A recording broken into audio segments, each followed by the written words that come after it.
All right. So here's an update on Project Barn Find Porsche 914 GT. So we have moved the Porsche 914 to my house. Did an Amazon tint, some Amazon LED lights. We're gonna get some epoxy primer on this puppy. So rotisserie action, highly recommend it. Redlinestands.com. Get a rotisserie. They're not that much, and they help out a lot. That way you can get to your vehicle underneath it and work on it instead of being underneath it. But highly recommend the rotisserie for doing work on your projects. So pretty much have all the metal work done.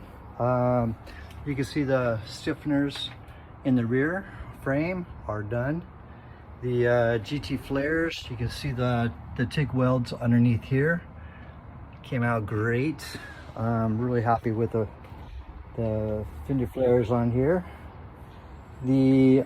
As far as the notorious hell hole, I had to replace this middle part got this from Stoddard.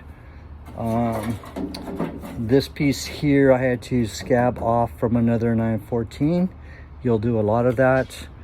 This was the 914. There was a 914 engine mount that was replaced also. You can see some more stiffening here. And then inside here, there was a small patch I had to do for the hell hole, but that came out great. It wasn't that bad on this puppy. So the rockers were perfect on this. Didn't have to mess with the rockers at all. No rust in the back area, which is really common on a 914.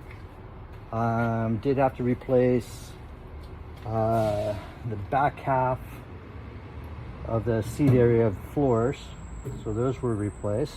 That's all new sheet metal, but I did it such that it blends in really nice, and it looks like it was part of the original car. You'd have to look really hard to see that it actually was not part of the original floor on here. You'd really have to know. Dr. 914 would know. He knows the telltale signs on that stuff. Cut in and welded the louvers. We're going to put a front oil cooler on here because we're putting in a 2.7 flat 6 in this puppy. Some more TIG welding on the front fender flare. They came out great. Clecos are your friends. On the front, got a cutout for the oil cooler still yet. Need to weld in this little hole. That's for the 1975 rubber bumpers. So the bumpers were backdated on this as well. There's the louvers from the top. That came out great. On this one, I did have a rat farm or a mouse farm that was living in this part underneath the dash, and so this was all rusted in here. So this was real fun to cut out, drill out, and replace and weld. But there again, you'd have to really look hard to see that piece was even replaced. Inside, you can see put the stiffeners, frame stiffeners on the inside as well. So this should stiffen it up quite a bit. Not too stiff. Not going to race it, but